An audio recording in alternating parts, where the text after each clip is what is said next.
Muito boa tarde. Cumprimentava as senhoras e os senhores deputados e cumprimentava em especial o Sr. Padre Lino Maia, o Dr. Manuel de Lemos, e pela vossa disponibilidade de estarem hoje connosco para responder às perguntas das senhoras e dos senhores deputados.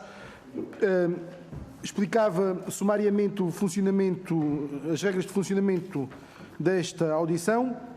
Cada um dos dois intervenientes, quer o Sr. Padre Lino Maia, quer o Dr. Manuel de Lemos, terão um período inicial de 8 minutos para uma intervenção inicial. Posta esta intervenção inicial, daremos início a uma primeira ronda de questões, em que cada um dos grupos parlamentares terá direito a 4 minutos de forma sequencial. Depois de ouvirmos as questões dos grupos parlamentares, cada um dos dois intervenientes, o Sr. Padre Lino Maia e o Dr. Manuel de Lemos, terão um período de 12 minutos para responder às questões que lhe foram formuladas. Daremos início, subsequentemente, a uma segunda ronda, em que cada grupo parlamentar terá direito a 2 minutos e concluiremos com as respostas por um período não superior a 6 minutos de cada um dos intervenientes. Posto isto, e sem mais delongas, dava a palavra ao Sr. Padre Lino Maia para uma intervenção inicial de 8 minutos, por favor.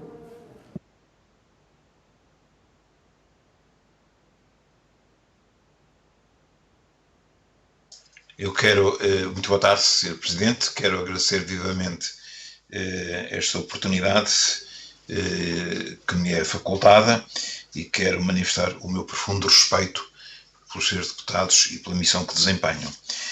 Eu gostaria aqui de sublinhar 5 pontos. A CNIS, de que sou Presidente, conjuntamente com a União das Misericórdias, com FECUP e a União das Mutualidades, fazemos parte da Comissão Permanente do Setor Social Solidário. Fazem parte também Ministérios do Trabalho, Solidariedade e Segurança Social, Educação e Saúde.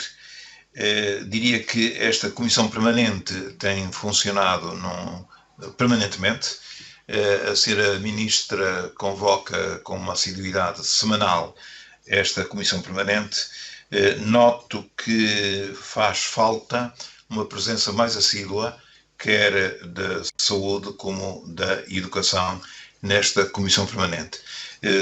Particularmente neste tempo de crise que a todos nos preocupa.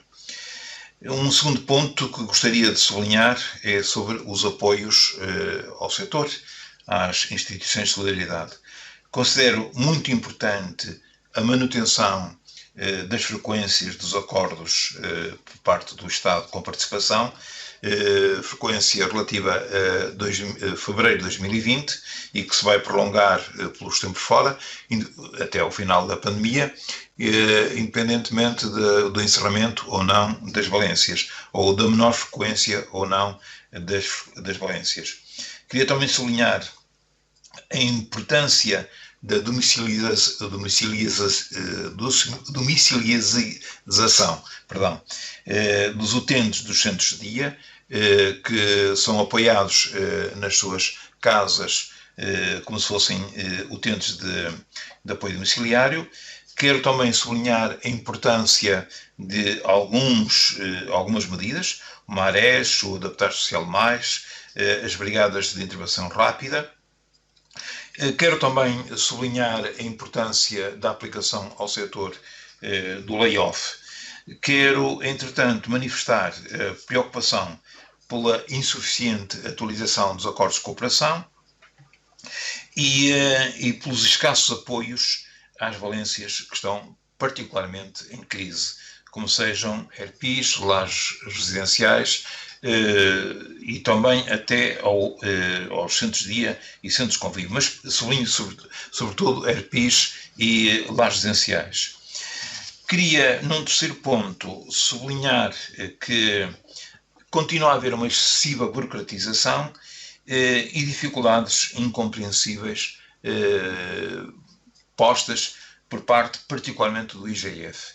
Aqui não digo que todas as IPS tenham razões de queixa, mas a CNIS em concreto tem profundas razões de queixa em relação ao IGF. Quanto ao Covid Nós sentimos que os lares, que foram muitas vezes postos como o grande problema nesta crise, e é evidente que nos lares das IPS há muitos problemas, porque está lá a população mais frágil, mais idosa. Entretanto, devo sublinhar que neste momento, segundo números fornecidos pela Segurança Social, e quando falo de lares, não é apenas lares de IPS e misericórdias, nós temos também lares lucrativos e lares não legalizados, haverá 3.500. Neste momento, em 300 e tal, 340, é que estão a decorrer surtos em lares. Entretanto, queria sublinhar que, apesar destes surtos e apesar da fragilidade dos utentes nestas instituições, não é... Claro que uma morte, um óbito, é sempre deplorável, choramos sempre um óbito, mas, entretanto, queria sublinhar que, comparativamente com outros países da União Europeia, Portugal é quem está melhor, ou menos mal, perdão. Há 28% de óbitos numa comparação com o total de óbitos em lares, quando, por exemplo, na Alemanha é 38% e a média na União Europeia ultrapassa os 40% de óbitos em lares. Há um escasso reconhecimento dos trabalhadores e, particularmente também, dos dirigentes destas instituições, que são, muitas vezes, diria que mais do que trabalhadores. São voluntários, passam horas e horas nas instituições, é deles que depende o funcionamento dos lares, destes lares, e estão em contacto com utentes, com trabalhadores. Penso que os trabalhadores, e particularmente os dirigentes, deveriam merecer um maior respeito, um maior reconhecimento. Quanto uma quinta palavra que eu gostaria de dizer é sobre o processo de vacinação.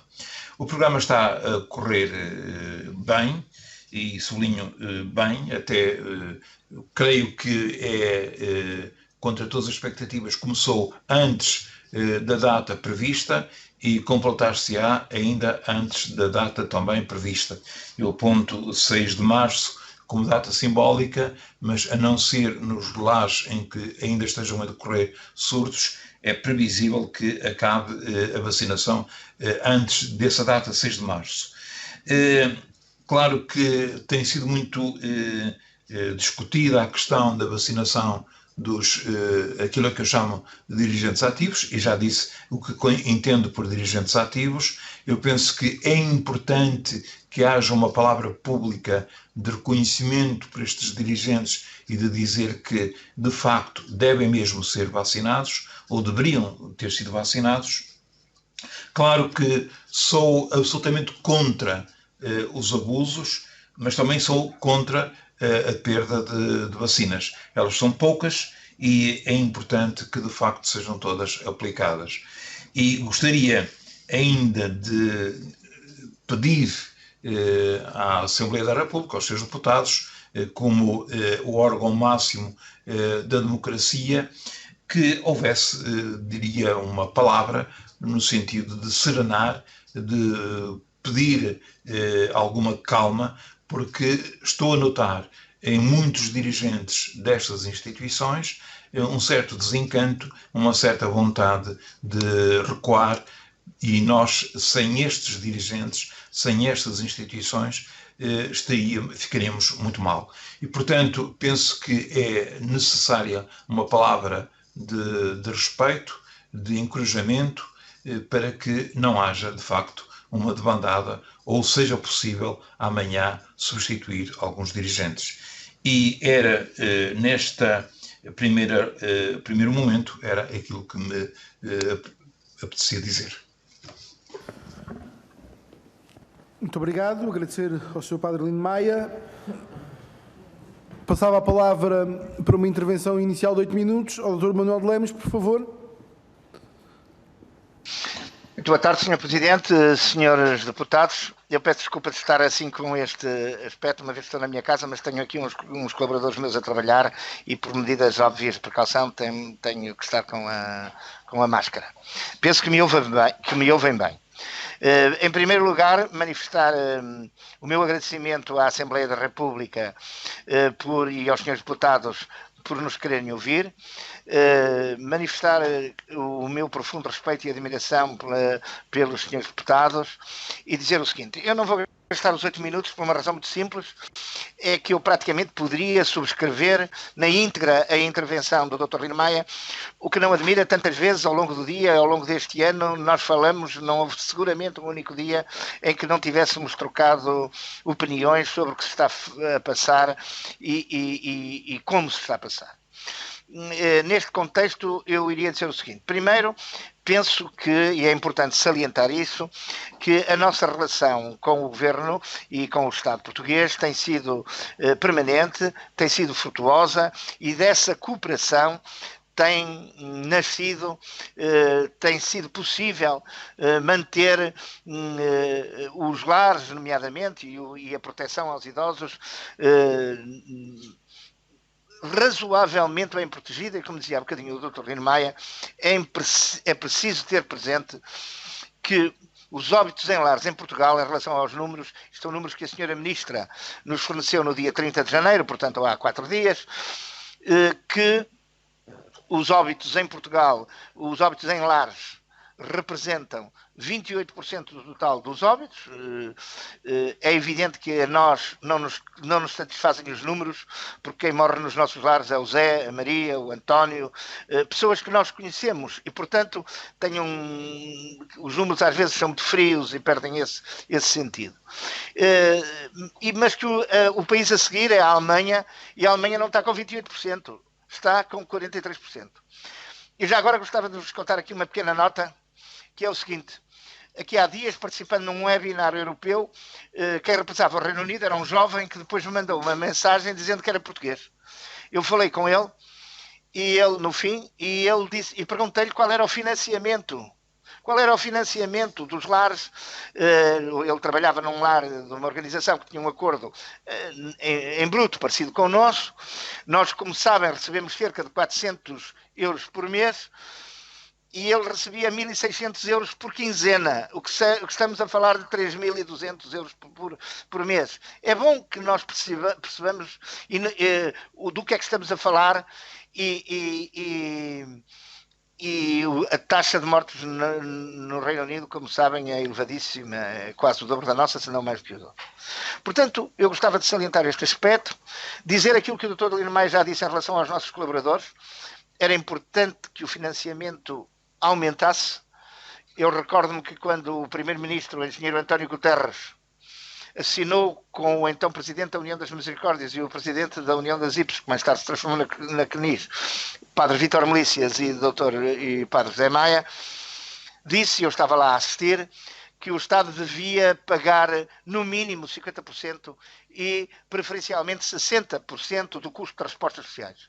Ora, só nós pensarmos que, em média, segundo os estudos da Universidade Católica, esse número andava em 2018 por 38%, imaginem qual é a realidade que temos hoje com as despesas, os EPIs, e por isso também digo que se não fosse a cooperação com o Estado, a situação seria, infelizmente, catastrófica em Portugal.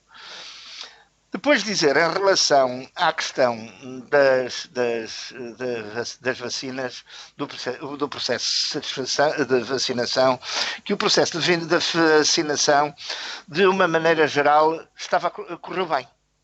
Nós temos, de uma maneira geral, correu bem. Temos os lares praticamente todos vacinados, com exceção dos que têm surtos. Uma grande maioria já recebeu a segunda vacinação e portanto, eu diria que está a correr bem. É evidente que aqui e ali, mas isso é normal, isso é completamente normal, a relação, às vezes até do próprio acesso com o delegado de saúde não é a melhor, e há alguma dificuldade de entendimento em relação ao que é surto e o que não é surto. Nós temos ouvido dizer que é surto quando há mais do que um infectado naquela instituição, mas às vezes temos conhecimentos de delegados de saúde que declara surto e ainda só há, por mera precaução, a gente percebe, mas enfim, aí deveria haver um bocadinho mais de agilização no sentido de cumprir o objetivo, que é o objetivo de vacinar o mais rapidamente possível toda a gente. Há ainda uma questão que eu acho que é muito importante, que o Dr. Lino Maia já abordou, e que eu até acho que é uma não questão. Eu devo dizer, recebi hoje, e portanto, com todas as reservas, mas não quero deixar de ler aqui aos senhores deputados, uma nota oriunda de 4 de fevereiro de 2021 que diz assim: vacinação contra a Covid-19. Excelentíssimos senhores, de acordo com a fase 1 do plano de vacinação contra a Covid-19 da DGS, vai iniciar-se a vacinação dos profissionais, residentes e utentes de estruturas residenciais para pessoas idosas, ERP, e instituições similares, nos termos de orientação 009/2020 DGS, bem de como profissionais e utentes da Rede Nacional de Cuidados Integrados, RNCCI. A vacina atualmente em utilização destina-se a indivíduos com idade igual ou superior a 16 anos. Com o objetivo de preparar a operacionalização da vacinação, solicitamos a vossa colaboração no preenchimento e envio da informação solicitada nos anexos a este e-mail. Anexo 1. Identificação de profissionais. E depois, entre parênteses, elementos da direção e colaboradores da instituição. Depois, em anexo 2, o número 3, é um longo e-mail, mas eu penso que esta nota que diz aqui, anexo 1, identificação de profissionais, elementos da direção e colaboradores da instituição, resolve muitas das questões, sendo certo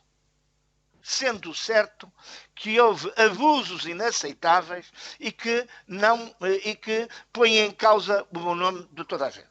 Mas aquilo que o Dr. Lino Maia, e em relação a esses, obviamente que não pode haver dúvidas. Agora, não estamos, o que eu acho que é importante é que, e seria muito importante, que a tal palavra que o padre Lino Maia fala, porque estamos a falar de portugueses que tratam de portugueses. E quem esteve fechado, e quem está fechado, e quem, permitam-me que cite Camões, fraco rei faz fraca a forte gente, e o contrário também é verdade. E por isso, eu acredito que seria muito importante uma palavra no sentido da tranquilização, de acalmar e de cumprirmos o objetivo que todos temos, que é salvar o maior número de vidas possíveis. Muito obrigado. Não sei quantos minutos gastei, se calhar até gastei mais do que eu pensava. Muito obrigado. Muito obrigado, mesmo nos 8 minutos. Obrigado pela sua intervenção. Passávamos a palavra aos grupos parlamentares. Começaríamos pelo CDS. Senhora Deputada Ana Rita Bessa, por favor, tem a palavra, 4 minutos.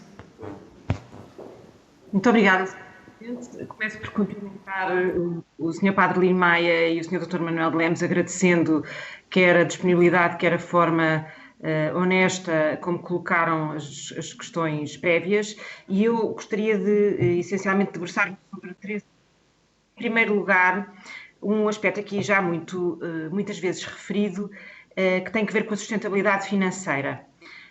As instituições em causa tiveram que suportar um acréscimo de custos muito significativo, não só, como aqui foi dito, no que diz respeito aos equipamentos de proteção individual, mas mesmo ao reforço das equipas que passaram a ter que funcionar em espelho e que, aliás, tem sido um tema subejamente falado até pela dificuldade de contratação, mas também tiveram despesas de limpeza, desinfecção, enfim, todo um conjunto de despesas que, de facto, não estão previstas nos acordos de cooperação, que, por sua vez, também não foram, ou não se prevê que sejam revistos face a este enorme acréscimo, já para nem falar nas despesas de adaptação das próprias instalações. É verdade que o Governo lançou o projeto Adaptar Social Mais e que até o reforçou no final do ano com uma verba adicional, passou de 10 para 19 milhões, mas eu sobre isto tenho 2 questões. A primeira é se o pagamento das verbas que resultam da candidatura e do sucesso dessas candidaturas ao programa Adaptar Social Mais,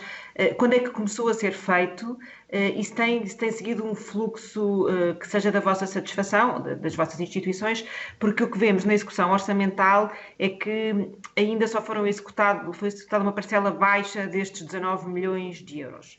A segunda questão é se este valor é suficiente, porque a informação que temos é que há várias instituições, quer IPSS, quer Misericórdias, que muito rapidamente atingiram os tetos daquilo que venha a ser esta comparticipação e tiveram que encontrar outras formas de financiamento. E, portanto, se existe aqui uma adequação destas verbas para esta finalidade. Acresce ainda, já agora, que nas unidades de cuidados continuados integrados não houve nenhum programa a adaptar, têm situações complexas, têm exigências de recursos humanos mais pesadas e, tanto quanto sei, estão a atravessar também dificuldades e também gostaria de perguntar nas redes respectivas e particularmente nas Misericórdias como é a situação desta resposta social. Depois, segundo tópico, gostava só também de ter um ponto de situação das brigadas de intervenção. A senhora Ministra do Trabalho realmente também já disse que tem sido difícil encontrar pessoas para completar estas brigadas nos termos que seriam desejáveis e eu pergunto-lhes como é que avaliam esta intervenção, necessariamente melhor do que nenhuma, mas se vos parece razoável, quer do ponto de vista de recursos humanos, quer do ponto de vista de rapidez de mobilização e resposta. E finalmente, em relação ao tema da vacinação. Já foram avançando alguns dados, mas daquilo que disseram ficou-me uma questão. A informação que temos é que a vacinação para ou nem sequer começa nas estruturas, nos lares, em que há surtos. E este desacerto quanto à definição de surto faz-me pensar se haverá de facto um número maior de lares que tenha ficado para trás, primeira pergunta, e segunda, qual é o planeamento e calendarização para estes lares que foram, ou seja, à medida que o surto vai sendo dado como terminado, automaticamente começa a vacinação, sim ou não? E para acabar, também ouvi aqui e fico muito contente de saber que a Comissão Permanente tem funcionado regularmente, aliás, como o nome sugere. Eu gostava de saber se, para além deste e-mail que aqui já foi falado, que explicita concretamente que o pessoal dirigente, e admito que com critério de bom senso, tenha que ser vacinado também, até porque muitas vezes realmente o pessoal dirigente está em atividade nos próprios lares, se nesta Comissão Permanente, oficial ou oficiosamente, oral ou por escrito, a Sra. Ministra do Trabalho ou a Sra. Ministra da Saúde deram indicação de que sim, o pessoal dirigente deveria ser vacinado. Porque, e termino com isto, eu compreendo que não se pode pôr tudo no mesmo saco. Há situações que de facto não são explicáveis com bom senso ou com cumprimento de critérios, há outras, com certeza, de dirigentes que têm atividade regular, que estão na instituição em permanência e que faz todo o sentido que sejam, tal como os funcionários e os utentes vacinados, e é muito importante que se faça esta destrinça para que não se confunda o trigo com o joio. Muito obrigada. Muito obrigada, Sra. Deputada. Passaríamos ao Grupo Parlamentar do PSD. Sra. Deputada Clara Marques Mendes, por favor, 4 minutos. Muito obrigada, Sr. Presidente. Começar por cumprimentar em meu nome e em nome do Grupo Parlamentar do PST o Sr. Padre Lino Maia e o Dr. Manel Lemos e dizer que de facto é uma satisfação podermos estar aqui neste momento a falar sobre matérias tão relevantes e poder até colher contributos, porque o objetivo destas audições é perceber em que é que nós todos podemos ajudar e melhorar alguns aspectos que correm menos bem. E desde logo começar por agradecer a disponibilidade para estarem aqui conosco e também agradecer os esclarecimentos que já aqui foram prestados. E também começar desde logo por salientar que nos congratulamos por perceber, como foi referido pelo Sr. Padre Lino Maia e também pelo Dr. Manel Lemos, do bom funcionamento da Comissão Permanente, da regularidade, mas também lamentar e de certa forma dar nota que, como referiram, há pouca presença da saúde e da educação nesta Comissão Permanente, portanto um aspecto que julgo que o Governo tem de ser chamado à atenção para melhorar, porque nós temos vindo a defender com regularidade a necessidade de uma boa articulação entre todos os ministérios, designadamente o trabalho e a saúde e, naturalmente, a educação.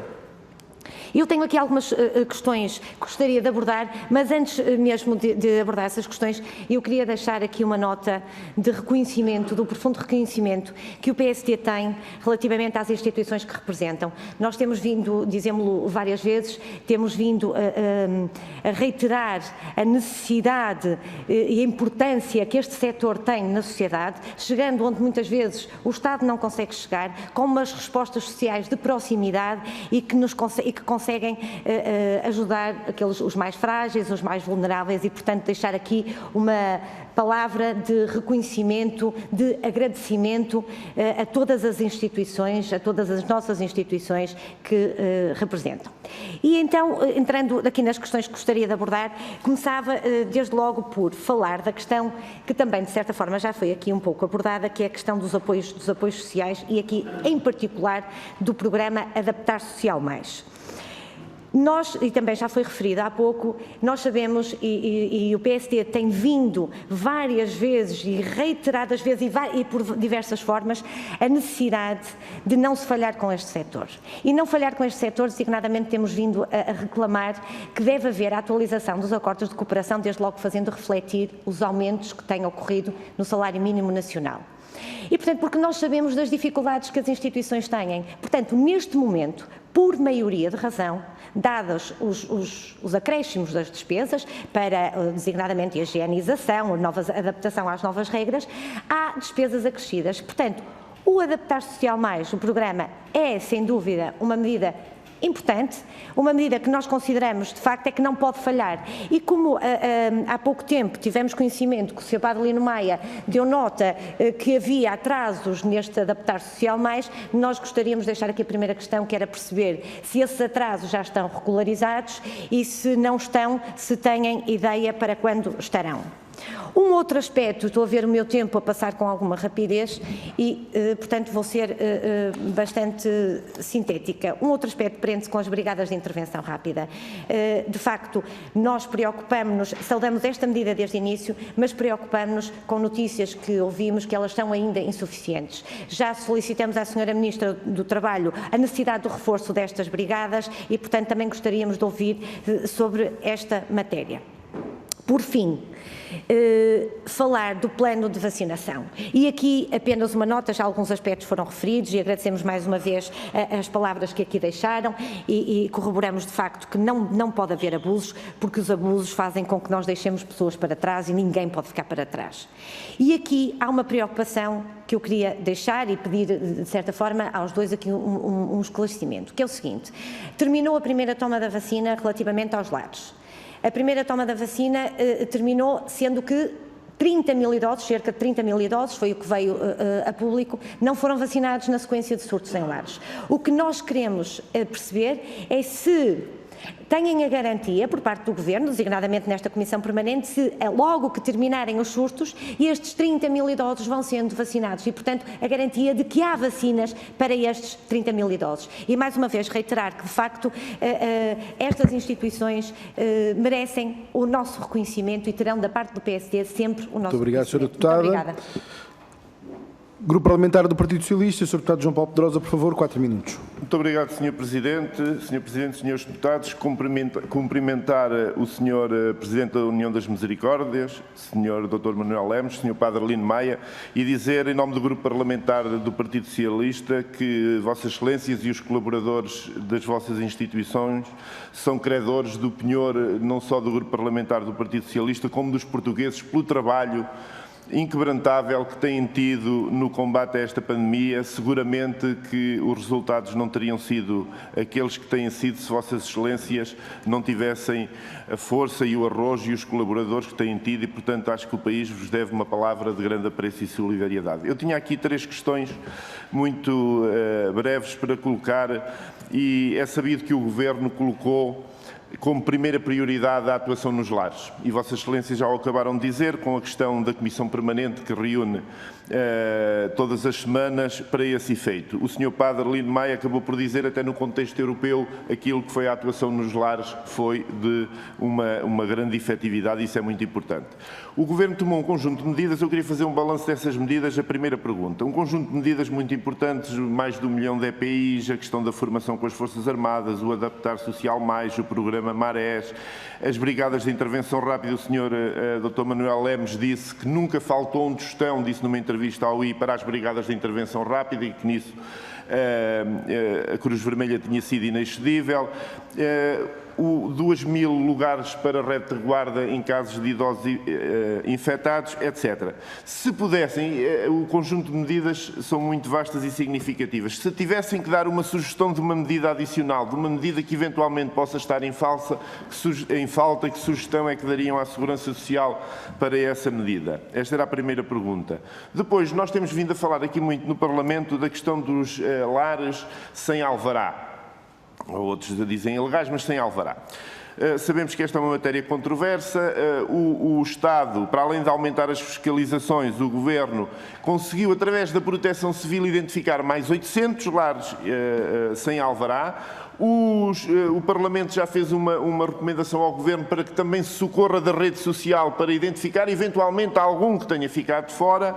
E aquilo que eu queria perguntar é se eventualmente, havendo algum lar destes por identificar, se tem algum mecanismo, alguma forma que ele possa ser identificado, porque esse é o objetivo que nós todos preconizamos, porque, como dizia o Sr. Dr. Manuel Lemos, o que interessa é salvar vidas. Depois, em terceiro lugar, a questão da vacinação. Eu também acho que a vacinação está a correr muito bem em Portugal, mas está a correr extraordinariamente bem nos lares. Se nós verificarmos, quase 200.000 pessoas foram vacinadas nos lares, utentes, funcionários e pessoal médico, praticamente sem se ter dado por isso. Houve um ruído aqui e ali, mas isso é próprio destes processos, mas eu acho que a forma foi extraordinariamente generalizada e correu bastante bem. Aliás, ainda ontem o público dizia que o internamento de idosos com mais de 80 anos nos hospitais tinha diminuído de 8,3% para 2,3%. Eu penso que não estará alheio também o sucesso deste programa de vacinação. E mais, aquela questão que falou ali o Dr. Manuel Lemos, eu acho que os dirigentes das IPSS e das Misericórdias que trabalham nos lares devem ser vacinados. Eu dou um exemplo da Misericórdia do meu concelho, que é Marinha Grande, que é um provedor da Misericórdia, tem 80 anos, é um homem que está permanentemente junto dos seus utentes, aquele homem tem que ser vacinado. E, portanto, é um colaborador como outro qualquer e merece ser vacinado. E a minha pergunta é sobre este processo de vacinação, se as Misericórdias e a CNIS têm dado sugestões e têm dado propostas para melhorar o processo de escolha e de aperfeiçoamento dos membros que têm sido escolhidos para o processo de vacinação. Muito obrigado. Muito obrigado, Sr. Deputado. Passaríamos a palavra ao Grupo Parlamentar do Bloco de Esquerda. Sr. Deputado José Soeiro, peço desculpa. Não tem mal, Sr. Presidente. 4 minutos, por favor. Muito obrigado. Queria também cumprimentar, em nome do Grupo Parlamentar do Bloco de Esquerda, o Sr. Padre Lino Maia, representante da CNIS, e o Dr. Manuel Lemos, da União das Misericórdias. E queria fazer algumas perguntas muito breves. Primeiro, penso que o programa de vacinação, pelo que sabemos e pelo que aqui disseram, nas estruturas residenciais para pessoas idosas foi um sucesso, correu bem, e ainda bem que correu bem. Claro, houve não só em PSS, mas também noutros serviços, nomeadamente do Estado, houve abusos relativamente à distribuição da vacinação. Isso é preciso condenar veementemente e verificar, mas a vacinação das pessoas idosas e dos trabalhadores dos lares parece ter corrido bem e ainda bem correu bem. Acho que devemos saudar as instituições envolvidas, o Serviço Nacional de Saúde e quem tem conduzido o processo. Queria perguntar, contudo, sobre o acesso aos cuidados de saúde por parte dos residentes nos lares. Em que ponto é que está, que avaliação é que fazem, quais são as lacunas e as carências que existem neste momento. Queria também perguntar relativamente ao programa Adaptar-se Social Mais, já foram feitas várias perguntas sobre este programa, sobre atraso, etc. Mas penso que há uma dimensão do programa, para além do acesso a equipamentos individuais de proteção, ao acréscimo de custos que existe relativamente à desinfecção, à própria adaptação do layout dos equipamentos. Para além dessas dimensões, existe também a questão da formação, ou seja, prevê-se que este programa Adaptar-se Social Mais possa também apoiar a formação dos trabalhadores, das pessoas que intervêm nos equipamentos sociais, nomeadamente nos lares de idosos ou nas estruturas residenciais para pessoas idosas. Portanto, sobre isto também, que balanço é que fazem? Tem sido mobilizado este programa também para essa formação ou não? E como é que está a funcionar? Em quarto lugar, queria perguntar se, no âmbito do apoio às entidades do setor social e cooperativo, do programa que houve para poder mobilizar, nomeadamente pessoas que estavam desempregadas, para poderem reforçar o pessoal ao serviço destas instituições, se estão disponíveis para converter em contratos de trabalho os trabalhadores que tenham sido mobilizados através deste programa e que, no fundo, desempenhem necessidades que se verificam que são necessidades permanentes das instituições. E se não entendem que poderia haver, precisamente, um programa público para poder converter em contratos de trabalho e, portanto, reforçar o pessoal das instituições em vez do recurso a este esquema de precariedade assistida pelo Estado, das pessoas estarem a trabalhar sem terem sequer um contrato de trabalho, de estarem a trabalhar sem terem um salário, porque estão, no fundo, a receber o subsídio de desemprego mais um apoio, uma bolsa por parte do IFP. Portanto, o que é que pensam neste nível? Finalmente, sobre a questão do apoio domiciliário, dos centros de dia, como é que está a ser feita essa gestão, nomeadamente a substituição do apoio prestado em centros de dia por apoio domiciliário, como é que é também a questão da vacinação destes profissionais que estão vinculados ao apoio domiciliário e, finalmente, a Assembleia da República aprovou uma resolução para que, no âmbito do debate do Procup, das condições, dos termos do Procup, para que se pudesse estabelecer um calendário faseado de convergência entre os salários dos trabalhadores do setor social, das IPSS, do setor social privado, com os salários que são pagos nas mesmas categorias na administração pública. No fundo, para podermos valorizar estes trabalhadores e estas trabalhadoras essenciais que continuam a ter condições muito precárias, salários muito baixos, muito pouco acesso à formação, turnos, uma sobrecarga laboral imensa, com turnos rotativos, horários pesados e a ganharem muito pouco. E nós precisamos de mudar este paradigma e, para isso, naturalmente, as instituições têm aqui um papel fundamental, porque são os empregadores, são as entidades empregadoras, e o Estado, no âmbito do Procup, pode também colaborar nesse esforço, uma vez que, como disseram, estas instituições são em grande medida financiadas pelos nossos impostos, por via dos acordos de cooperação com a Segurança Social, e nesse aspecto, nas regras desses acordos, pode também ser feito esse esforço. Muito obrigado, Sr. Presidente. Muito obrigado. Passávamos então ao Grupo Parlamentar do PCP. Sr. Deputado Alma Rivera, por favor, 4 minutos. Obrigada, Sr. Presidente. Antes de mais, cumprimentar o Padre Lino Maia e o Dr. Manuel de Lemos, agradecer a vossa disponibilidade e os vossos contributos iniciais. Bom, é conhecida a posição do PCP sobre a assunção do Estado, das suas responsabilidades no âmbito dos direitos sociais e também do papel das IPSS nesse quadro, e que nós defendemos uma rede pública de equipamentos sociais, de lares, de creches e outros de gestão pública, na responsabilidade da Segurança Social, para responder às carências que existem. Não obstante, nós intervimos sobre a situação que temos e temos defendido o reforço de trabalhadores para estas instituições, mas falamos de trabalhadores com direitos e não soluções avulsas ou imediatistas, e sem o recurso, a chaga que é o recurso aos vínculos precários.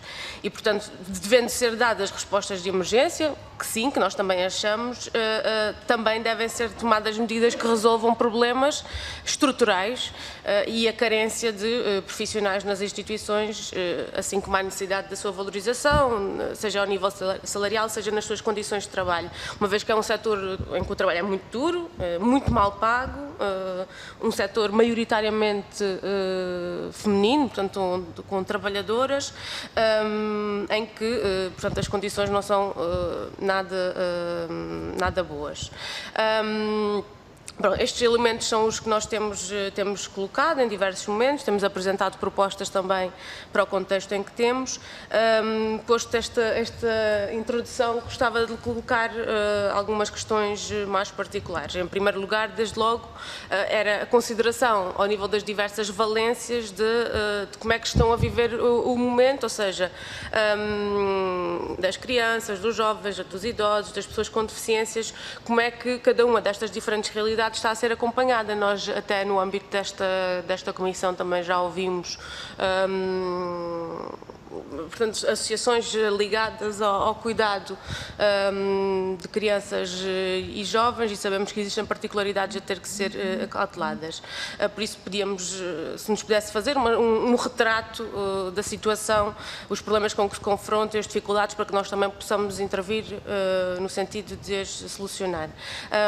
Nós recentemente marcámos um debate sobre a situação específica dos lares, com as preocupações que temos, e com a necessidade de soluções de emergência e de fundo, e entregamos iniciativas legislativas nesse sentido, como de certo saberão. Um outro aspecto que aqui gostaríamos de abordar prende-se com os equipamentos de proteção individual, e gostaríamos de perceber a realidade das instituições neste âmbito, tanto ao nível dos utentes como dos trabalhadores, e se essa é uma garantia que têm, ou se é também preciso intervir neste ponto. E sobre a vacinação, e não posso deixar de fazer um ponto prévio, porque nós, aquilo que temos dito e aquilo que nos parece fundamental e que não está a ser abordado de todo, é que para cumprir os objetivos definidos no plano de vacinação, Portugal não se pode limitar nos contratos feitos, neste caso com a União Europeia, que a União Europeia celebrou com as farmacêuticas, que não têm capacidade de produção, que não liberam as patentes e, portanto, põem em causa o abastecimento e o fornecimento destas vacinas. E preciso, para garantir os objetivos a que estamos colocados, é preciso muito mais do que estas 100 ou 200 que tenham sido mal atribuídas em determinado momento.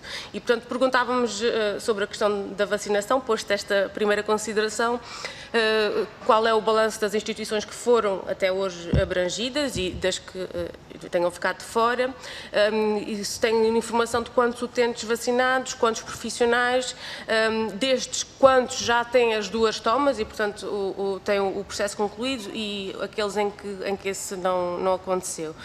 Bom, nós sabemos que houve uma audição ainda ontem ao Instituto de Segurança Social. Este é um problema com que a nossa Comissão se vai confrontando muitas vezes, que é a duplicação das mesmas audições, mas ainda assim importa conhecer essa informação neste âmbito. Obrigada. Muito obrigado, Sra. Deputada. Passaremos então ao Grupo Parlamentar do PEV. Sra. Deputada Mariana Silva, por favor, 4 minutos. Obrigada, Sr. Presidente. Boa tarde a todos. Cumprimentar o Sr. Padre Lino Maia e o Dr. Manuel Lemos e agradecer a disponibilidade para estarem presentes a responder às dúvidas que possam surgir, para que todos possamos contribuir para reforçar também as condições de trabalho das suas instituições, destas instituições. Conhecemos as dificuldades que são sentidas nos lares diariamente, que já existiam existiam antes da pandemia em muitas estruturas, mas que claramente se agravaram com a pandemia. E para que seja possível dignificar a vida dos idosos que vivem nestes espaços, é necessário tomar medidas e, por isso, o Grupo Parlamentar Os Verdes, logo no início, em março, fins de março, início de abril, recomendou, através de uma iniciativa ao Governo, medidas que deveriam ser aplicadas nos lares para que pudessem proteger não só os seus utentes, porque as notícias que nos chegavam de países bem perto do nosso era que os surtos nos lares estavam já numa fase assustadora, e não só proteger os seus utentes, dizia eu, mas também os trabalhadores, que são a garantia da prestação do apoio tão necessário a estes idosos. Mas, e porque já muitas foram as perguntas sobre os espaços lares em que as pessoas estão 24 horas, há aqui um outro lado, e que o Sr. Padre falava no início da sua intervenção também sobre o apoio domiciliário. E como sabemos, os centros de dia são cada vez mais uma resposta social que contribui para a valorização pessoal de quem lá, dos idosos, e contribui sobretudo para um envelhecimento ativo, proporcionando necessidades básicas, terapias, até a parte cultural e um outro conhecimento e uma outra partilha de socialização, e que também faz parte, e ajudando sempre a que estes idosos se mantenham no seio da sua família e que permitam que as famílias também possam continuar no seu dia-a-dia de trabalho e nas suas dinâmicas, mas tendo os seus idosos sempre presentes. Com a pandemia, estes centros também fecharam, e por isso verifica-se que poderá haver aqui, neste segundo confinamento, poderá haver aqui necessidade de rever este apoio que era prestado, e por isso pergunto se é necessária a contratação de mais trabalhadores no que diz respeito a estes centros lar quando eles reabrirem e nas condições em que vão reabrir, se necessitam de rever também os próprios espaços em que têm estes idosos, para que seja possível eles estarem com a distância que será exigida, e que nós sabemos que mesmo com a vacinação poderá ter que se manter todos os cuidados que conhecemos até ao dia de hoje, e que consequências estão já identificadas, sobretudo também naqueles idosos que vivem sozinhos, e se o apoio domiciliário de alguma forma teve um aumento, ou se até estão previstos outros planos, ou já estão em andamento outros planos e programas para que se possa prestar o apoio a estes idosos, todo o apoio que prestavam antes no espaço centro de dia.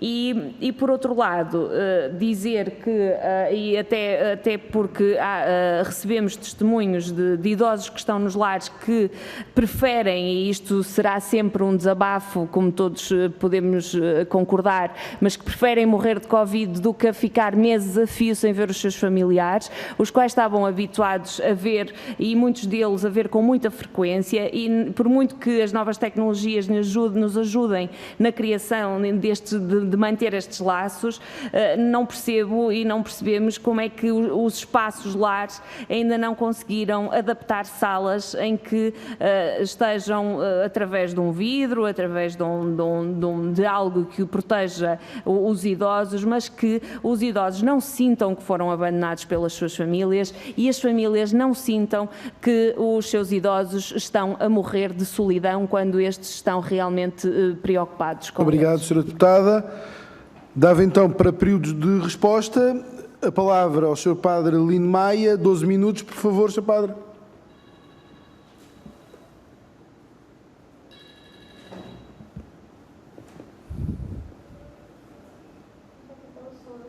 Nós não estamos a ouvir. Muito obrigado. Muito obrigado. 12 minutos. Tentando ser rápido, porque foram muitas questões colocadas. Em relação ao Adaptar Social Mais, há atrasos nos pagamentos, e isto traz transtornos às IPS e às misericórdias, evidentemente, porque estas instituições estão com imensas dificuldades, tudo aquilo que foi dito. Quanto a cuidados continuados integrados, não tem havido atualizações, estão, de facto, é preciso urgentemente rever a situação, atualizar as comparticipações. As brigadas de intervenção rápida, isto questões colocadas pela doutora Rita Bessa, do CDS, as brigadas de intervenção rápida, a minha grande esperança é que com a vacinação teremos menos surtos futuramente e, portanto, elas serão, diria, mais suficientes, diria assim, para as necessidades. Neste momento não são ainda suficientes e não têm uma durabilidade suficiente também. Era preciso, de facto, mais recursos para as brigadas, mais pessoas e mais estabilidade nas brigadas. A vacinação, uma questão muito diretamente colocada pela senhora deputada. Eu devo dizer que se há aqui algum criminoso, o criminoso sou eu. Eu é que introduzi a questão dos dirigentes ativos e coloquei-a em 3 instâncias. Na Comissão Permanente à senhora Ministra, dizendo que eles deviam ser vacinados, já sabemos que são dirigentes ativos. Ao senhor coordenador, ex-coordenador de Task Force, também coloquei a questão, e também num encontro que tivemos com o senhor Primeiro-Ministro. Nenhum dos 3 disse amém, mas também nenhum dos 3 me contrariou. Até um dos 3 achou que era de facto necessário, portanto, que se justificava plenamente. Mas, portanto, e perante aquilo que eu entendo por dirigentes ativos, que são, de facto, são trabalhadores voluntários, eu penso que não está em causa não só a necessidade, como o dever de serem vacinados. E isto não como privilégio, é mesmo para proteger os utentes, porque é essa a sua missão. E devem, portanto, estar suficientemente protegidos para proteger. Quanto às questões colocadas pela senhora deputada do PSD, é evidente que há atrasos no Adaptar Social Mais, quanto a pagamentos, e de facto não são suficientes, porque continua a haver grandes despesas e também aqui antecipo já uma questão colocada pelo seu deputado do Bloco de Esquerda, grandes despesas para aquisição permanente de EPIs e não só. Por exemplo, eu devo dizer que quando há um surto num lar, para canalizar os resíduos, são 2.000 e tal euros por semana que se paga, isto, mais IVA, não é? Isto é, de facto, incomportável para as instituições. E quanto à formação, tem havido uma enorme adesão por parte das pessoas, dirigentes, trabalhadores, à formação que se tem dado ao abrigo do Adaptar Social Mais. Aqui penso que tem sido de facto muito importante. Como já falei também, era importante haver reforço. Penso que no futuro não será tanto necessário um reforço, porque a tendência é para alguma estabilização, mas é neste momento necessário reforço para as brigadas de intervenção rápida. Quanto à questão colocada muito diretamente sobre resolvido o surto num lar, se há garantias de vacinação, aqui num encontro que tivemos com o Sr. Primeiro-Ministro, ele próprio consultou, de facto, permite-me aqui publicar, as várias instâncias, E aquilo que está garantido é que, resolvido o surto, haverá um período de 14 mais 14 dias, portanto 28 dias, e é a própria saúde que assumirá, de facto, a vacinação, portanto o processo de vacinação. Não será necessário um requerimento, uma medida por parte das instituições.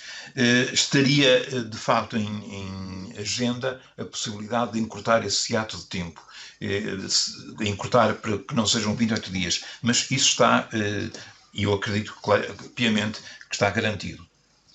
Quanto às questões colocadas pelo seu deputado do PS, e uma questão muitíssimo importante, que é a questão, eu prefiro dizer, lares não legalizados do que ilegais. São muitos, nós não sabemos quantos é que são. Neste momento, eu penso que não interessa aqui eu penso que foi muito bom que os utentes desses lares fossem considerados como pessoas e, portanto, não fossem abandonados estes lares nesta campanha de vacinação. Foi muito bom, colocados ao lado dos outros, e aqui, ainda que as IPS possam discordar de mim, foi muito bom. Agora, eu penso que é importante, não será ainda este o momento, mas era importante criar um grupo para a legalização destes lares. Eu penso que não podemos andar muito mais tempo ao lado desta questão. E, ao mesmo tempo, também, o Sr. Dr. Manuel Lemos poderá abordar melhor esta questão, e é também, eu introduzo-a já, mas ele está muito mais dentro do assunto do que eu, também começarmos a pensar no futuro dos lares. Eles são necessários, mas então eu devia ser já o presente dos lares. E eu aqui antecipava já uma resposta à senhora deputada do PCP. Eu não estou nada em desacordo com aquilo que ela disse, pelo contrário. Agora, eu só preferia que, em lugar de falarmos de uma rede pública, falássemos de uma rede nacional, de lares e de outras postas sociais. Eu penso que nós temos que fazer um mapeamento. Temos deixado isto muito à iniciativa das comunidades, da carolice, diria, das pessoas. O Estado tem de assumir as suas responsabilidades e, portanto, era preciso fazer um bom mapeamento e ver onde é que há necessidades, e então, aí, ou por iniciativa do Estado ou das instituições, criarmos mais respostas sociais. Quanto ainda à vacinação colocada, eu volto a repetir que, de facto, a vacinação destes dirigentes ativos, e quando não considero órgãos sociais como conselhos fiscais, mesas da Assembleia Gerais, não considero propriamente como dirigentes ativos, apesar de alguns até o serem, porque apesar de não estarem na direção em concreto, vão para os lares e trabalhar mesmo. Mas nós temos dado orientações, e as orientações, e eu aqui volto a repetir, se há um criminoso sou eu. Aquilo que tenho dito é que, de facto, só estes dirigentes ativos é que devem ser vacinados, e, portanto, essa orientação que damos não tem autoridade para dizer que têm que ser vacinados, mas tem o dever moral de dizer que devem ser vacinados. Quanto às questões colocadas pelo Sr. Dr. José Soeiro, no Bloco de Esquerda, uma já antecipei. Uma outra questão que eu penso que é muito pertinente é a questão dos trabalhadores. As instituições, cerca de entre 60% e 70% das despesas das instituições são com o trabalho, com os trabalhadores, e acaba por ser pouco, digamos assim, porque de facto os trabalhadores das IPS, misericórdias deste mundo, estão mal pagos. É importante que haja um reconhecimento daquilo que são e da necessidade que há de uma crescente equiparação aos outros lados, porque eles não são trabalhadores com menos qualidade, e certamente que até são, muitas vezes, com mais dedicação. É preciso um reconhecimento social. Agora, é evidente que, já disse, o que representa em despesa e os acordos de cooperação, eu aqui contraria um bocado o seu deputado, em grande parte não são comparticipadas pelo Estado estas instituições. O estudo feito mostra que o Estado só comparticipa em cerca de 38% nos custos destas instituições, quando nunca deveria baixar dos 50% dos custos. E, portanto, aqui o Estado é que tem que chegar à frente, penso eu, para fazermos justiça aos nossos trabalhadores. O apoio domiciliário, e o Sr. Deputado colocou uma questão muito importante, que é da vacinação dos trabalhadores do apoio domiciliário e centros de dia, mas agora estão em causa o apoio domiciliário e CAUS. Eu penso que eles têm que ser vacinados também, porque eles estão, de facto, em contacto e de casa em casa têm que ser vacinados. Nós colocamos essa questão e penso que houve, nós, e quando digo nós, o Sr. Dr. Manuel Lemos e eu e os outros dois colegas, e penso que houve uma boa aceitação daquilo que nós dissemos. Quanto, já adiantei uma resposta à Sra. Doutora Alda sobre a questão do pessoal mal pago, a questão do acompanhamento das várias valências, nomeadamente daquelas que estão encerradas, de acompanhamento das pessoas, crianças e jovens. Tem havido, é evidente, neste tempo de crise, a nossa mobilização tem sido, de facto, sobretudo para atacar, diria, as vítimas da pandemia. E, portanto, atacar as vítimas, não, atacar, responder às vítimas desta pandemia. Agora, de facto, há questões colocadas em relação às valências de crianças e jovens, nomeadamente as que estão acolhidas em lares de infância e juventude. Aqui nós temos colocado a questão na Comissão Permanente. Eu penso que há necessidade de fazer alguma coisa mais, vamos ver. Não há garantia sobre o grande reforço ao apoio aos equipamentos, para a aquisição de equipamentos de proteção individual, mas é necessário, de facto. Eu já falei concretamente, por exemplo, de uma despesa que temos semanalmente nas instituições em que está a decorrer um surto. É incomportável a despesa com os resíduos para serem, de facto, orientados. Quanto às questões colocadas pela senhora deputada do PEV, eu, quanto ao... Ainda não respondi a uma do Sr. Deputado José Soeiro.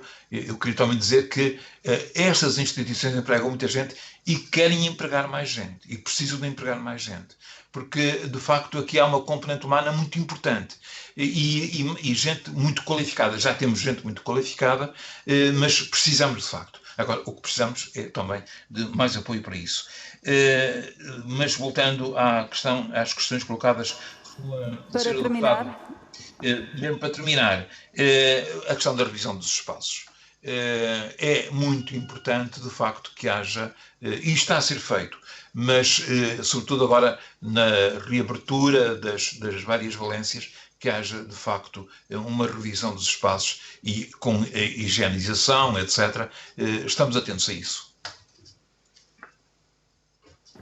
Muito obrigada, Padre Lino Maia. Dou agora a palavra ao Dr. Manuel de Lemos para resposta e dispõe de 12 minutos para o efeito. Faça favor. Muito obrigado, Sra. Presidente. Eu vou tentar ser rápido, mas enfim, há aqui uma questão que eu gostava de dizer. No último mandato da União da atual direção da União das Misericórdias, começou precisamente no dia 1 de janeiro de 2020, era nossa proposta trabalhar sobre aquilo que nós designamos as políticas públicas de envelhecimento, a nossa cooperação, a nossa parte do setor social nas políticas públicas e desenhar aquilo que nós chamamos o lar do futuro. Porque nós tínhamos, que estamos no terreno, tínhamos muita consciência de que o perfil dos nossos idosos mudou muito nos últimos anos e vai mudar mais com a chegada dos baby boomers à situação de idosos, deixam de ser baby boomers, são old boomers. Estamos a ver a demografia, estamos a ver como é que as pessoas vão para os lares, e os lares que temos, sobretudo os que vêm, eu diria, de antes de 2005, 2006, e são a grande maioria, estavam concebidos para outra realidade. Quer em termos de espaços, quer em termos de recursos humanos. E por isso, o trabalho que na altura eu e o professor Manuel Caldas de Almeida começamos a fazer foi esse. E em que íamos olhar para tudo isto.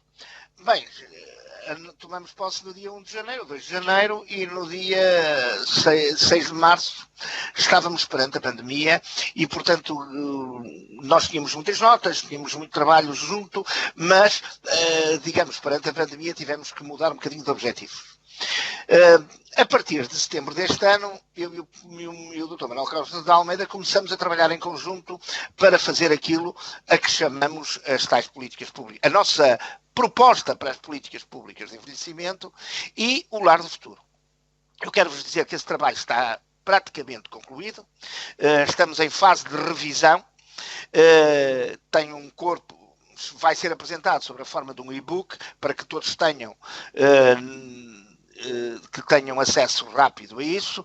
Nós estamos a concluí-lo e depois vamos submetê-lo naturalmente à CNIS e aos outros parceiros do setor e depois naturalmente ao Governo e também com certeza que os vamos apresentar aos grupos parlamentares até para receber contribuições que entendam que poderiam enriquecer isto e deixar este ponto aos portugueses. Porque o que é curioso é que esta pandemia, para além de fez a real evidência da nossa preocupação, mas criou um novo mundo que nós não podemos esquecer.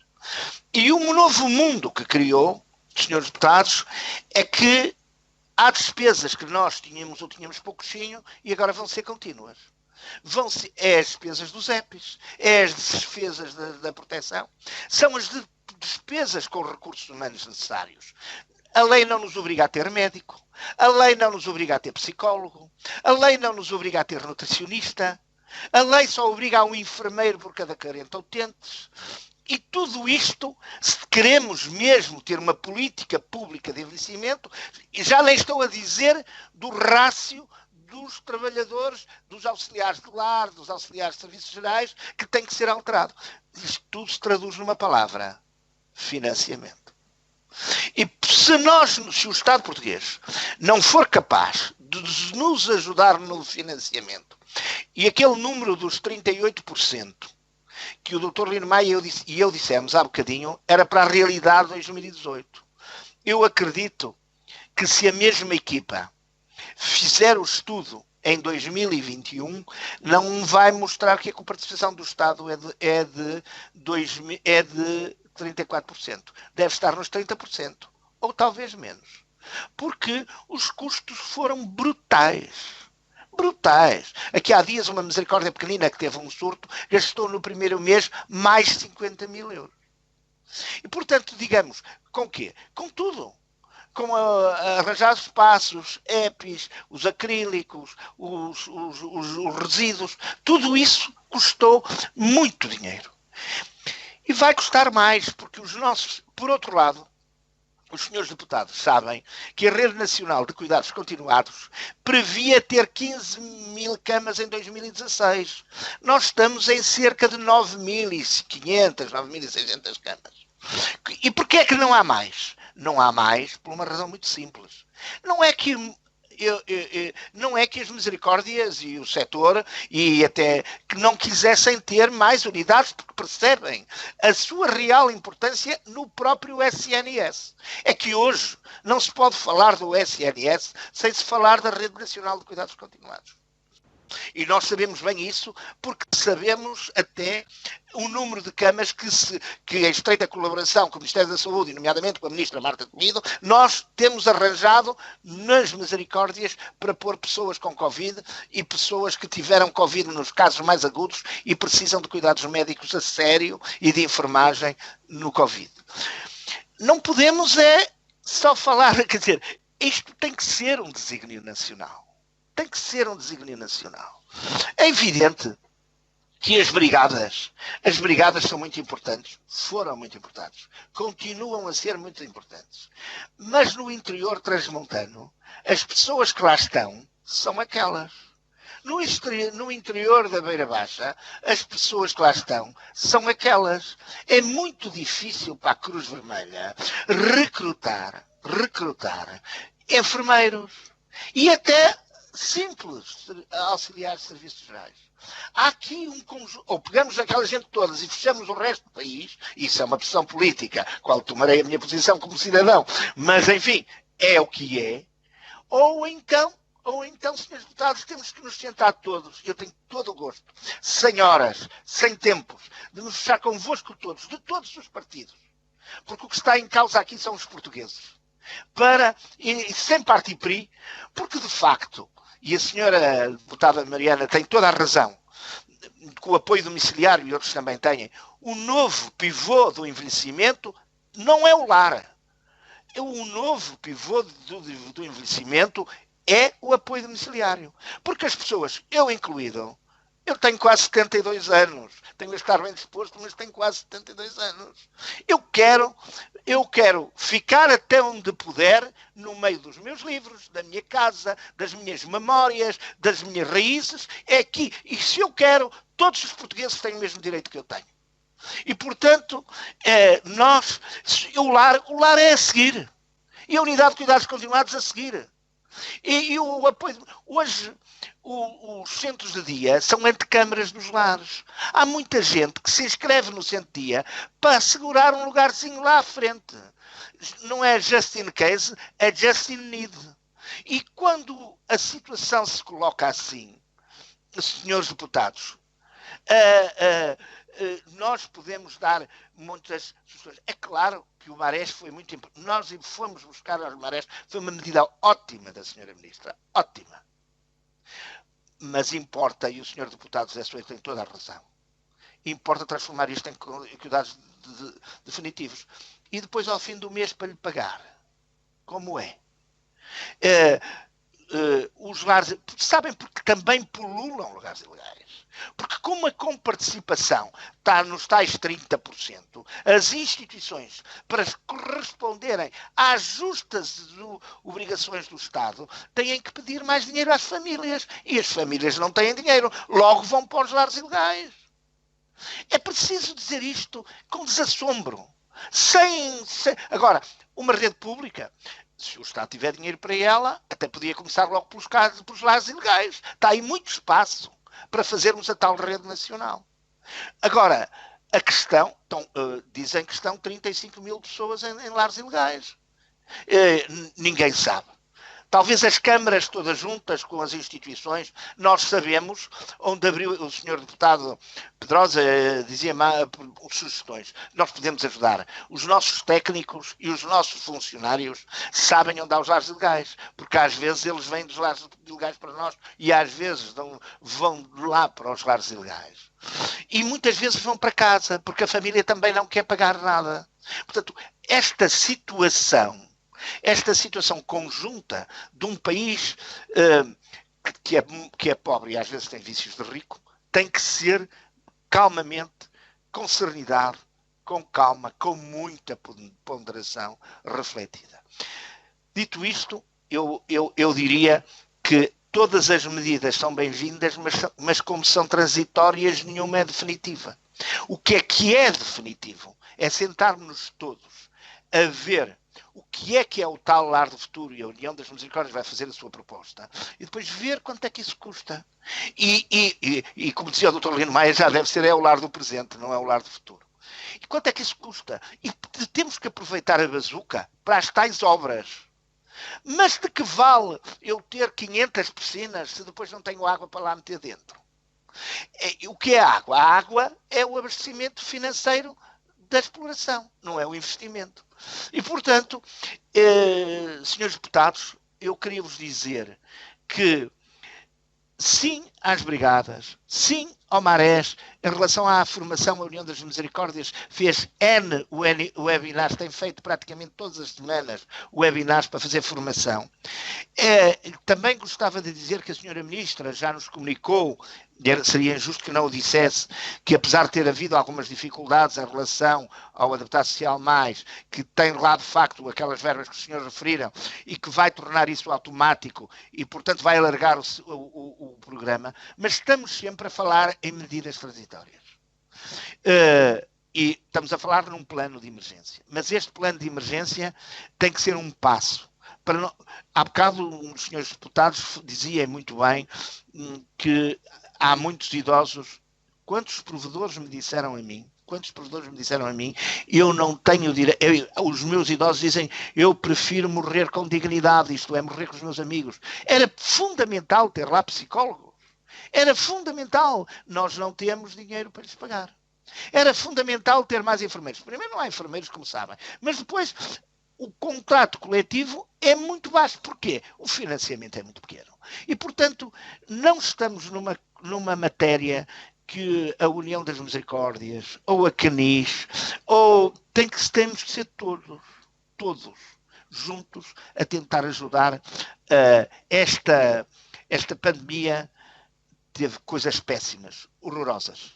Como eu disse, nós não falamos com números, nós falamos do João, da Maria, do António, mas teve talvez uma grande vantagem se nós soubermos aproveitar as lições da história. E a lição da história é que isto veio para ficar. Nós vamos mesmo ter que fazer aqui grandes mudanças. A rede de cuidados continuados, se o Estado não a financiar, vai morrer. É uma pena. Mas depois vamos todos pedir mais dinheiro para o Serviço Nacional de Saúde, quando com metade ou um terço desse dinheiro podíamos resolver N problemas do Serviço Nacional. Para terminar. Acabei, senhora deputada. Muito obrigado. Obrigada, Dr. Manuel de Lemos. Damos por finda a primeira ronda. Vamos passar então a dar início à segunda ronda, considerando que devia fazer agora a intervenção o Grupo Parlamentar do PSD, que sou eu própria que vou fazer essa intervenção em nome do Grupo Parlamentar. Vou inverter a ordem e então dou a palavra ao Grupo Parlamentar do PS, a senhora deputada Lara Martinho, para uma intervenção de 2 minutos.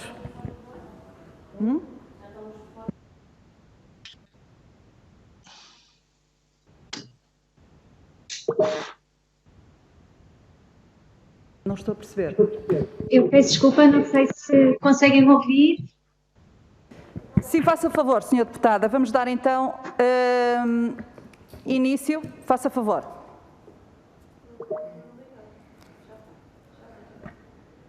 Muito boa tarde a todos.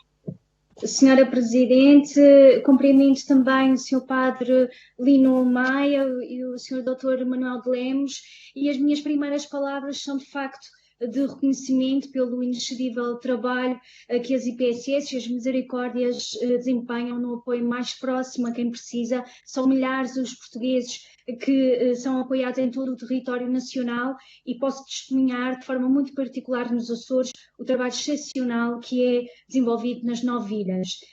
Também uma palavra de reconhecimento pelo papel ativo e parceiro estratégico que tem sido na gestão desta pandemia.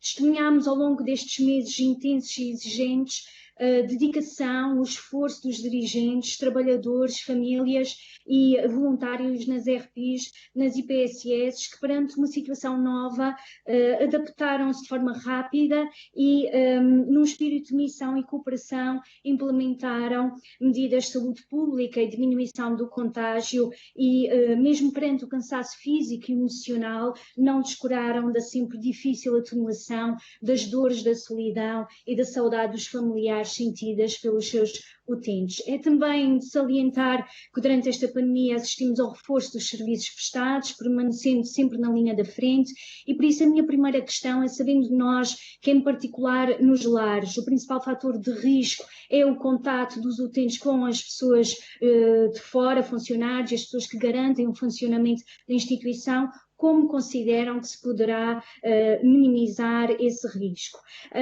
E também, nesta última intervenção do Dr. Manuel de Lemos, foi muito interessante a questão dos lares de futuro, e eu perguntava que exigências irão ser colocadas pelos lares de futuro, quais as melhores experiências europeias ou internacionais neste domínio e o que se poderá também revolucionar no âmbito do apoio domiciliário, porque essa é sempre, de facto, a resposta preferencial. Já aqui também foram referenciados os vários programas nacionais desenvolvidos para apoiar as instituições. A realidade é que não está tudo resolvido, persistem questões antigas como a importância da revisão de financiamento à instituição, o apoio à transição digital, o desenvolvimento extraordinário de planos de formação para a gestão de crises como a que vivemos atualmente e também questões novas, tal como referia o Dr. Manuel de Lemos, a pandemia criou um novo mundo e é sem dúvida fundamental que também estes novos fundos europeus possam contribuir para a resolução destas questões. Aliás, é crucial que caminhemos para uma abordagem europeia destas várias questões, que caminhemos também para uma verdadeira União Europeia de saúde. Obrigado, Sr. Deputado. Muito obrigada, Sr. Presidente. Passávamos a palavra ao Grupo Parlamentar do PSD. Sr. Deputado Ofélia Ramos, 2 minutos, por favor. Obrigada, Sr. Presidente, Srs. Deputados. Começo naturalmente por cumprimentar o Sr. Presidente da CNIS, o Padre Lino Maia e o Sr. Presidente da União das Misericórdias Portuguesas, Dr. Manuel de Lemos, e nas suas pessoas permitam-me saudar todas as instituições do setor social e solidário e manifestar o nosso reconhecimento pelo meritório trabalho social que têm vindo a desenvolver junto daqueles que se encontram em situação de grande vulnerabilidade económica e social.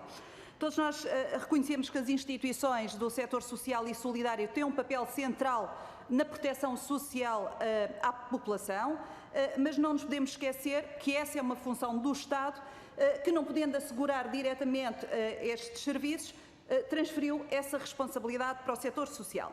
Disse recentemente o Dr. Manuel de Lemos, ainda há pouco também assim o referiu, que o Estado devia pagar no mínimo 50% do custo das respostas sociais e, desejavelmente, 60%. E que atualmente o Estado está a comparticipar, o setor social, na ordem dos 37,38% desses custos, e isto com referência a valores de 2018 e agora vai para 34,35% por causa da necessidade de aquisição de equipamentos de proteção individual e também de contratação de pessoal e outros. Ora, sabendo nós que o agravamento da crise social e económica provocada pela pandemia exige que as instituições do setor social tenham mais recursos para dar melhores respostas, pergunto até que ponto é que o subfinanciamento do Estado ao setor social está a limitar e a prejudicar as respostas à população mais vulnerável. E aqui não pergunto aquilo que as instituições podiam fazer a mais. Pergunto é aquilo que elas estão a fazer a menos do que aquilo que deviam e daquilo que efetivamente estão obrigadas de acordo com a legislação. E aqui refiro-me também, designadamente, ao apoio social à população mais idosa, não só no âmbito das ERPIs, mas a nível de serviço de apoio domiciliário e ainda ao nível de apoio alimentar às famílias mais carenciadas. Pergunto a este propósito, relativamente à alimentação, se a rede de cantinas sociais está a funcionar, quantas refeições é que as IPSS e as Misericórdias estão a disponibilizar à população e se, relativamente a esta resposta social, o Governo atualizou a comparticipação financeira da Segurança Social, considerando que penso que esta comparticipação não é atualizada desde 2012. E pergunto ainda, relativamente ao Programa Operacional de Apoio às Pessoas Mais Carenciadas, se este programa tem sido um importante instrumento no apoio às famílias mais carenciadas. Por último, pergunto se as medidas e apoios do Estado ao setor social no âmbito da pandemia são as mais adequadas e suficientes e se realmente correspondem às efetivas necessidades constatadas. Por último, só para terminar, pergunto ainda há pouco diziam que as instituições tinham queixas relativamente ao Instituto de Gestão Financeira da Segurança Social. Eu gostaria realmente que concretizassem mais quais são essas queixas relativamente ao IGF. Muito obrigada. Muito obrigado. Terminamos assim esta ronda. Passaria a palavra ao Sr. Padre Lino Maia para dar resposta a este conjunto de questões, num período de não superior a 6 minutos, por favor. Sr. Padre Lino Maia, por favor. Muito obrigado. Eu ainda queria responder ao seu deputado Dr. José Soeiro, que não respondi há pouco, sobre a questão da colaboração saúde-segurança social. Eu penso que esta crise veio articular melhor a saúde, ainda não está bem, com a segurança social e, portanto, ainda temos muito espaço a dar, mas penso que houve já algum progresso. Em relação à questão colocada pela senhora deputada do PEB, eu só aqui gostaria de sublinhar que o modelo de cooperação que está a ser seguido na região autónoma de onde ela vem, eu penso que tem méritos e que nós devemos aqui no continente talvez ponderar melhor sobre e ver o que lá se faz, porque é necessário que de facto o Estado comparticipe mais, se não, e aqui vou já para uma resposta à senhora deputada do PSD, sobre a questão do subfinanciamento, os riscos do subfinanciamento. Os riscos são grandes. As instituições, e o estudo que é público, mostra que 40% das instituições chegam ao fim do ano com resultados negativos e 18% das instituições têm um EBITDA negativo. Isto significa que, de facto, esta situação não se pode prolongar por mais tempo.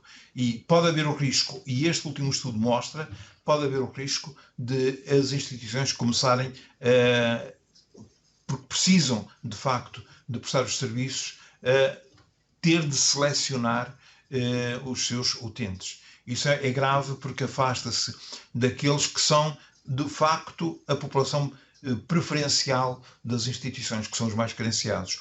E esta questão é grave, tem que ser bem meditada para, de facto, tomarmos medidas, antes que seja tarde.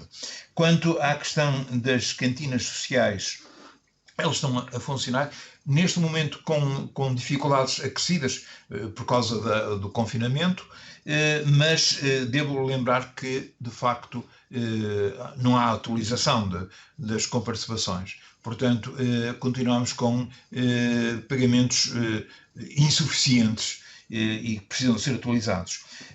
Quanto ao programa de apoio às famílias carenciadas, tem sido, de facto, implementado, mas penso que nesta situação agitada em que estamos, não temos ponderado suficientemente esta questão e precisamos de abraçar com unhas e dentes, digamos assim.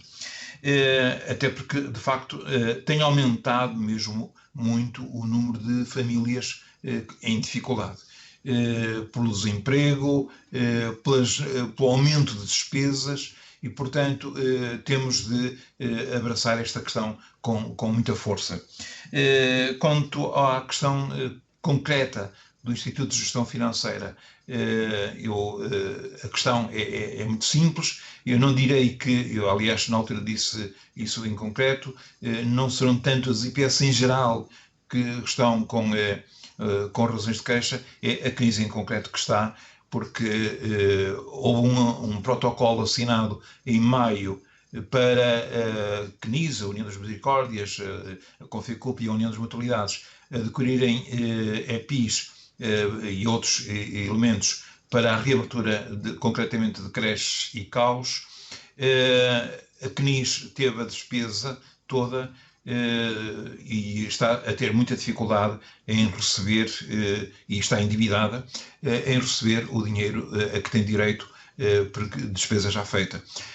Isto talvez por uma má interpretação, a meu ver, de documentos legais ou por um zelotismo que eu penso que também é condenável. E, portanto, é a CNIS em concreto que está com razões de queixa, as instituições nem tanto, mas a CNIS está com razões de queixa. Muito obrigado. Passaria então a palavra ao Dr. Manuel de Lemos, por favor, num período não superior a 6 minutos. Muito rapidamente, como é a última intervenção, eu queria começar por agradecer a oportunidade que temos de trocar aqui em percepções com os senhores deputados, e nomeadamente com os senhores deputados que são particularmente interessados nestas áreas sociais e que podem ajudar a construirmos um Portugal melhor, mais justo e mais coeso. Dizer apenas à senhora deputada que, como tive a ocasião de dizer, nós estamos a acabar o trabalho, temos todo o gosto em depois, naturalmente, temos uma equipa de arquitetos, ou várias equipas de arquitetos que estão a fazer uma espécie de um modelo do que, digamos, ou de um modelo-programa do que deve ser, que deve ter um lar no futuro. Naturalmente, como eu disse, logo que esteja pronto e fechado e revisto também pelo Dr. Lino Maia e por outras pessoas a quem nós podemos pedir para fazer, nós teremos todo o gosto em apresentar ao Governo, mas também à Assembleia da República, e nessa altura teremos oportunidade, por certo, de dar mais esclarecimentos sobre essa matéria. Dizer, enfim, que a nossa postura global é de total cooperação com o Estado. Temos isso, é a nossa forma de estar, nem podia ser outra, tem a ver com a nossa missão. Como disse há bocadinho o Dr. Lino Maia, às vezes há um zelotismo exagerado que não tem tanto a ver com os políticos, tem muito mais a ver com os pequenos poderes e as pequenas formas de estar na sociedade. Percebemos, há bocadinho eu tive a ocasião de responder à senhora deputada Alda, a doutora Alda, essa questão. Nós estamos todos muito preocupados com a sociedade portuguesa, como se está a passar, com as crianças, com os nossos idosos, com os nossos colaboradores que são de facto muito mal pagos, precisamos de aumentar o financiamento para lhes pagar melhor.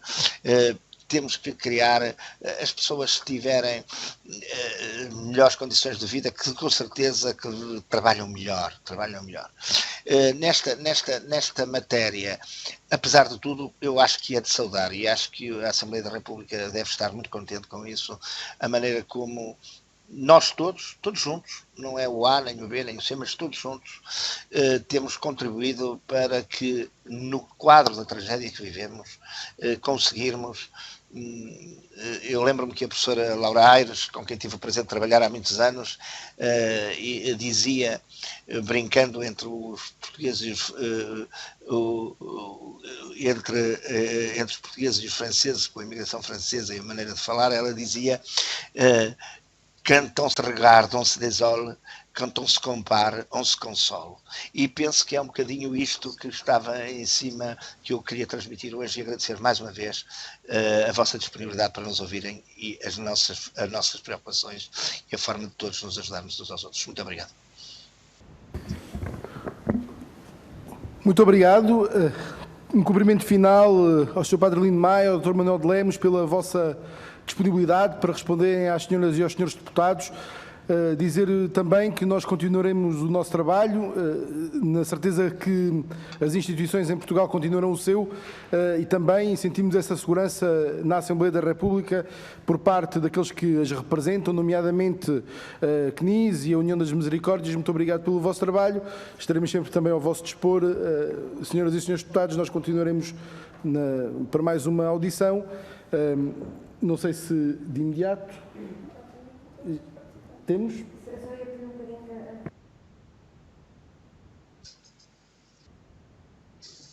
Vamos aguardar 5 minutos. Então, podemos sair. Sim, senhor. Muito obrigado. Muito obrigado. Prazer em ouvi-los. Muito obrigado. Muito obrigado. Muito obrigado. Muito obrigado. Muito obrigado.